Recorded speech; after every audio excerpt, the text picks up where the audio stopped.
হয় বৰ্তমান মই পইচা আছো নগাঁও জিলাৰ পৌনিগুদামৰ চলচলি টেকেলা চুকত আৰু ইয়াত এগৰাকী ব্যক্তিয়ে বাঁহ আৰু কাঠৰ সামগ্ৰীয়ে বিভিন্ন ধৰণৰ বস্তু বনাই আচলতে বিভিন্ন লোকৰ দৃষ্টি আকৰ্ষণ কৰিবলৈ সক্ষম হৈছে।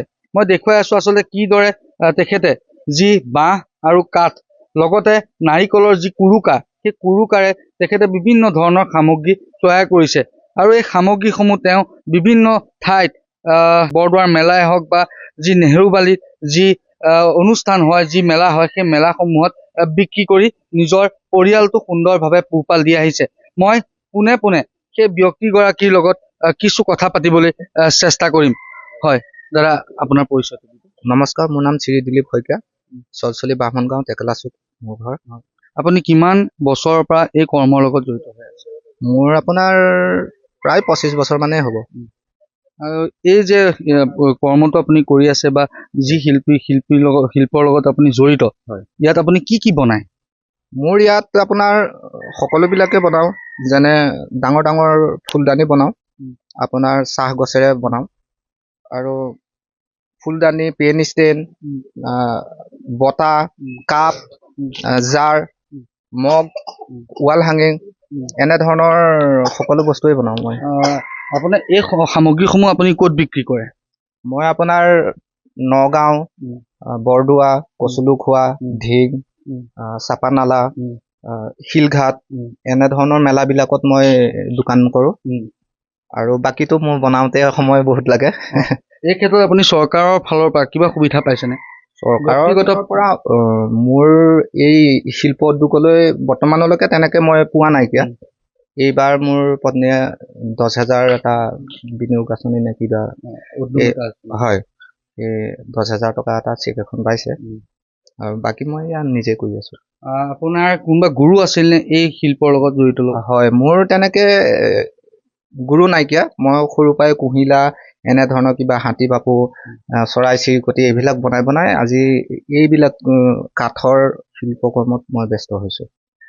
আপোনাৰ যি বাঁহৰ কাঠৰ লগতে দেখিছো নাৰিকলৰ যি কুৰুকা বুলি কয়, সেই কুৰুকা দি আপুনি বিভিন্ন ধৰণৰ সামগ্ৰী বনাইছে। এইবিলাক আপুনি সংগ্ৰহ ক'ৰ পৰা কৰে? এইবিলাক আপোনাৰ যেনে মৃত্যুঞ্জয় মন্দিৰ আছে, আমাৰ মানে ডিষ্ট্ৰিবিউটৰ বিলাক আছে, তেখেতসকলৰ যিটো ৱেষ্টেজ, এয়া চাওক মই ইয়াতে থৈছো,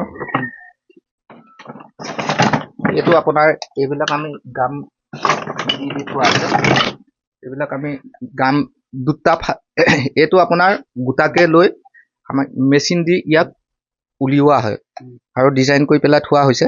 এইবিলাক আমি এয়া দেখিছে নহয়, এইটো ফুলদানিত লগাইছো, ইয়াৰ ডিলাডালৰ মাজেদি এনেকে লাগি যাব।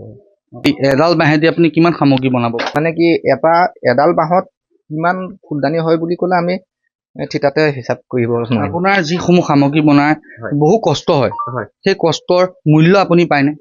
হয়, পাওঁ, যেনে তেনে চলি আছো। বছৰটোত আপোনাৰ কিমান আয় হয় এই সামগ্ৰীসমূহ বিক্ৰী কৰি? তেনে বুলি ক'লে আমাৰ ধৰি লওক তেনেকে ঠিতাতে ক'ব পৰা নাযাব। আমাৰ বস্তু আহি থাকে, মানে গৈ থাকে এনেকুৱা। এতিয়া বাঁহ নাইকিয়া হ'ল, কাঠ নাইকিয়া হ'ল, কাঠত গুচি গ'ল, বাঁহত গুচি গ'ল, ৰঙত গুচি গ'ল, তেনেধৰণে চলি থাকি মানে কাকো নোখোজাকে চলি থাকিব পাৰি আছো। যুৱ প্ৰজন্মক কি ক'ব? মই পিছৰ জেনেৰেশ্যন খিনিক কওঁ, তেওঁলোকে এইবিলাক শিকক, এইবিলাক উন্নতি কৰক, আমাৰ অসমীয়া সংস্কৃতিক আগবঢ়াই লৈ যাওক। আমি আৰু বেলেগ বেলেগ মেচিন ভাবি আছো, পৰিকল্পনা কৰি আছো, আৰু বেলেগ মেচিন আহিলে আমি গড় বনাম, মানে কাঠৰ গড় বনাম, কাঠৰ নাচনী বনাম, কাঠৰ ঢুলীয়া বনাম, এইবিলাক ডাঙৰ ডাঙৰ পজিশ্যনত বনাম আমি। হয়, নিশ্চয়কৈ এয়া আছিল চলচলি টেকেলা চুকৰ এজন ব্যক্তি, ব্যক্তিগৰাকীৰ নাম হৈছে দিলীপ শইকীয়া। আৰু দিলীপ শইকীয়া ডাঙৰীয়াই সুন্দৰভাৱে বাঁহ আৰু কাঠৰ সামগ্ৰী বনাই অঞ্চলটোৰ লগতে সমগ্ৰ নগাঁও জিলাৰ দৃষ্টি আকৰ্ষণ কৰিবলৈ সক্ষম হৈছে আৰু এই বাঁহ আৰু কাঠৰ সামগ্ৰী বিভিন্ন বজাৰত বিক্ৰী কৰি সুন্দৰভাৱে নিজৰ পৰিয়ালটো পোহপাল দিয়া দেখিবলৈ পোৱা গৈছে।